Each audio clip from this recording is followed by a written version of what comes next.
So guys हम लोग start कर रहे हैं पियर्सन आईआईटी फाउंडेशन की ये बुक है। क्लास 9 से अपन स्टार्ट कर रहे हैं। क्लास 9 से हमने टॉपिक उठाया ज्योमेट्री से हम स्टार्ट कर रहे हैं।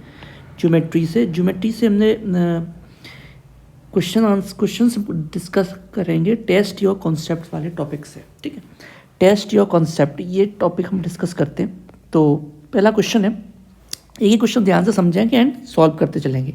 आई होप आपको ये सीरीज काफ़ी अच्छी लगेगी and keep like and support me. चलो देखो, क्वेश्चन पहला ये है कि can a triangle be form by a line segment of length A B C such that the A is greater than V minus C. देखो इसमें ये बोला गया है कि क्या आप कोई एक ट्राइंगल बना सकते हो क्या जिसमें कोई एक साइड जो है ए बी सी, तीन इसकी साइड्स हैं, कोई एक साइड जो है ग्रेटर देन है दो साइड के डिफरेंस से। क्योंकि ट्राइंगल की जो ट्राइंगल बनने की जो कंडीशंस हैं वो कंडीशन क्या होती हैं कि एक तो पहली कंडीशन तो ये होती है कि आप किन्हीं भी दो साइड्स का जो सम जो होगा ऑलवेज ग्रेटर देन होगा तीसरी वाली साइड से। एक कंडीशन ये, कोई भी आप ले सकते हो, बी सी ले सकते हो या ए सी ले सकते हो, कोई भी आप साइड ले सकते हो, उसका सम जो है तीसरी वाली साइड से ग्रेटर होगा। और दूसरी कंडीशन ये होती है कि इनका डिफरेंस जो होगा, किन्हीं भी दो साइड्स का डिफरेंस जो होगा वो ऑलवेज क्या होगा लेस देन होगा किसी एक साइड से। तो आई थिंक इसमें ये बोला गया है can a triangle be formed by the line segment A जो है ग्रेटर देन है बी माइनस सी से। तो ये आपका बिल्कुल ही ट्रू हो जाएगा, सर ट्रू। ओके, नेक्स्ट अपना कॉन्सेप्ट है, क्वेश्चन है can a triangle be formed by a line segment length A B C such that A equal to B minus C. तो ये हमारी ट्राइंगल की कंडीशन को सेटिस्फाई नहीं कर रहा है, तो ये स्टेटमेंट अपना क्या होगा, फॉल्स होगा। बिकॉज हमने बताया था कि ट्राइंगल तभी फॉर्म हो सकता है, डिफरेंस जो होता है किन्हीं भी दो साइड का डिफरेंस, कोई भी बी माइनस सी लें या ए माइनस सी लें, ए माइनस सी लेंगे तो वो ये भी क्या होगा, लेस देन होगा किससे, अपनी बी से। तो ये किसी भी ट्राइंगल फॉर्म होने की बेसिक कंडीशन है। तो ये स्टेटमेंट अपना फॉल्स हो जाएगा। इसके अंदर अगर ये इस तरफ होता तो ये ट्रू हो जाता। तो फर्स्ट ट्रू है, सेकंड फॉल्स है। अब तीसरा क्वेश्चन ये है, the area of a parallelogram on the same base and between the same parallel lines. ये तो पूरी एक थ्योरम लिख दी इन्होंने क्या बोला है कि दो पैरेलल लाइंस हैं, ठीक है, दो पैरेलल लाइंस के बीच में सेम बेस पर इसमें दो पैरेललोग्राम बने हुए हैं। एक मान लीजिए पैरेललोग्राम आपने ये बना दिया, ठीक है, ए बी सी डी, और एक आपने सेम बेस लेकर आपने एक और बना दिया। लेट्स सपोज आपने ऐसा बना दिया। बेस आपको क्या लेना है, सेम लेना है। एक पैरेललोग्राम आपने ए बी और ये आपने पी क्यू कुछ ही मान लो, ये बना दिया। तो इनका जो एरिया जो होगा, एक्चुअली जो एरिया जो होता है, अगर दो पैरेलल लाइंस के बीच में अगर कोई पैरेललोग्राम बना हुआ है, जैसे एक ये बन गया, एक अपना ये बन गया, लेकिन जो बेस जो है ए बी वो सेम होना चाहिए, तो ये एरिया जो होता है वो इक्वल होता है। यानी area of parallelogram A B C D equal to हो जाएगा parallelogram A B P Q के। ठीक है, ये इक्वल होगा। ठीक है, चलिए नेक्स्ट क्वेश्चन है, can the sum of the two angles of a triangle can the sum of the two angles of a triangle be less than the third angle.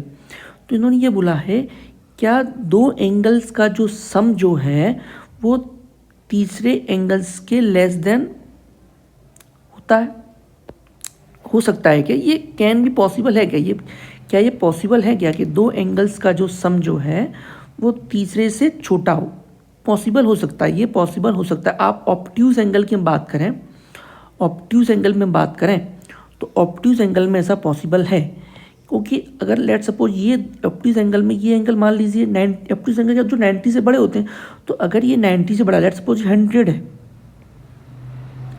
तो इन दोनों को क्या हो जाए 14 होना पड़ेगा।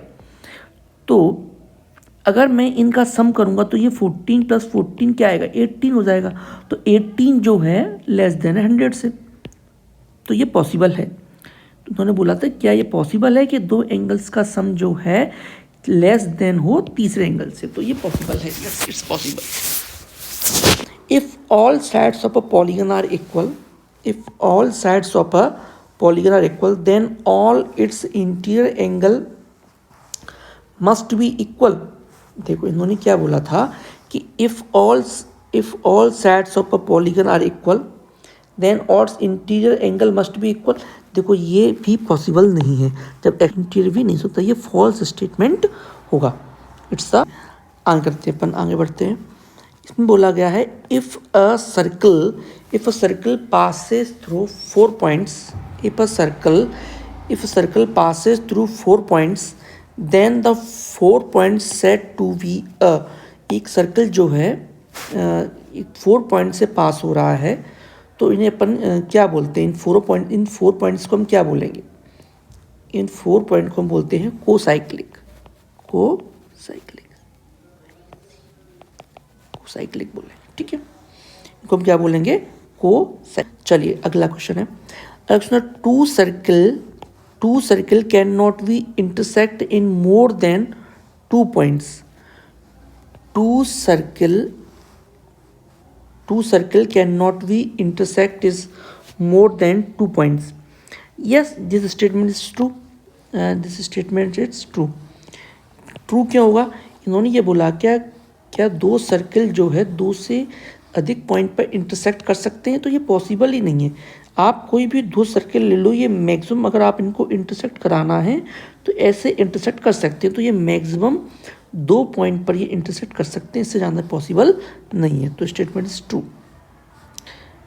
To quadrilateral of a equal perimeter occupy equal area. Two quadrilateral of equal perimeters occupy equal area, इस statement is always true. तो वो 2 क्वाड्रिलेटरल हैं इक्वल पेरीमीटर्स के, ऑक्यूपाई इक्वल एरिया, एरिया और का पेरीमीटर से कोई कनेक्शन ही नहीं है। एरिया का पेरीमीटर से कोई ऐसा कनेक्शन नहीं कि अगर पेरीमीटर इक्वल हो जाए तो भाई एरिया भी इक्वल हो चाहिए। तो this statement is always true, not always not, is false statement, false, ठीक है। Can a polygon have the sum of all interior angle is equal to 810। तो इसको अपन चेक करके देख लेते हैं। हमको ये चेक करना पड़ेगा क्या इंटीरियर एंगल्स का जो सम जो है 810 पॉसिबल है क्या। देखो इसके लिए हमें फॉर्मूला पता होना चाहिए। इंटीरियर एंगल के सम का जो फॉर्मूला होता है वो होता है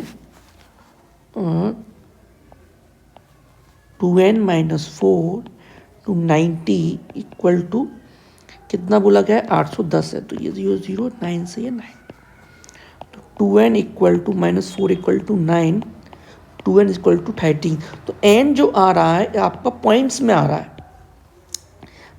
n जो आपका आ रहा है पॉइंट्स में, तो पॉइंट्स में ये n यहाँ पर क्या होती है, साइड्स तो ये पॉसिबल नहीं है। इट मीन्स ये पॉसिबल नहीं है, वो साइड्स पॉइंट में आ रही है, तो ये पॉसिबल नहीं है। तो दिस इज फॉल्स स्टेटमेंट, ठीक है। अगला क्वेश्चन है the exterior angle of a regular polygon is 60, the number of sides of a polygon is. तो एक्सटीरियर एंगल्स का जो सम जो होता है वो 360 होता है। अब इसमें एक एंगल की वैल्यू अपने पास 60 दे रखी है, तो डिवाइड बाई 60 कर देते हैं अपन जानते हैं कि सम जो होता है वो 360 होता है। अब एक एंगल की वैल्यू पर निकालें तो डिवाइड बाई n कर दें, नंबर ऑफ साइड्स डिवाइड कर सकते हैं। तो अब आप एक्सटीरियर एंगल की वैल्यू बोल रहे हैं 16 है, तो अगर हम इसको 60 से डिवाइड कर देंगे तो आपके पास क्या आ जाएगा, नंबर ऑफ साइड्स आ जाएंगे 6 number of sides.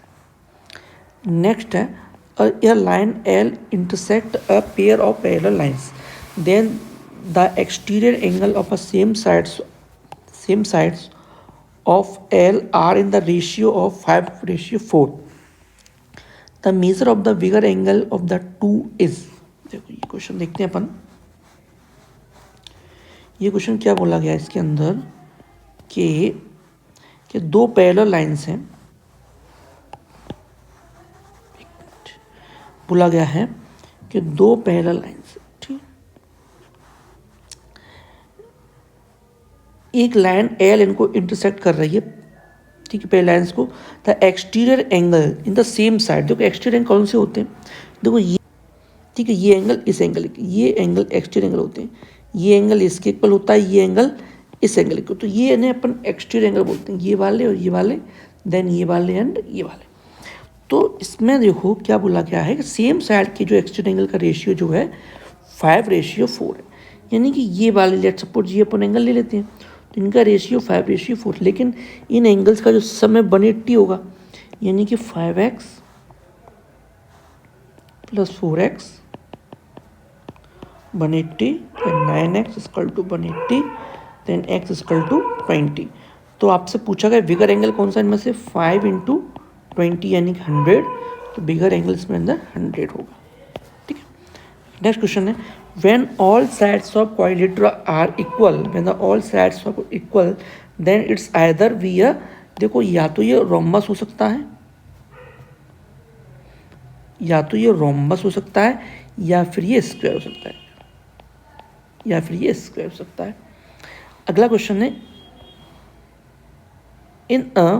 In a quadrilateral ABCD angle DAV and BCD = 180 degree, then the quadrilateral is ABCD is, देखो एक ABCD अपने पास बना हुआ है,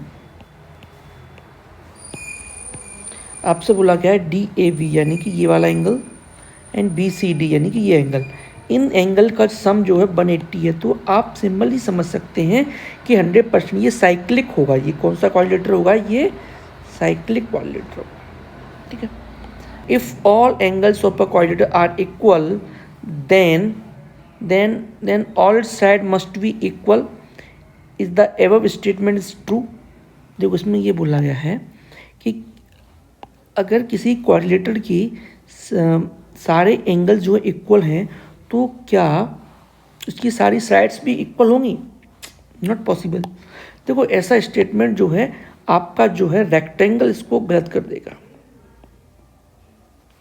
रेक्टेंगल में सारे एंगल इक्वल होते हैं,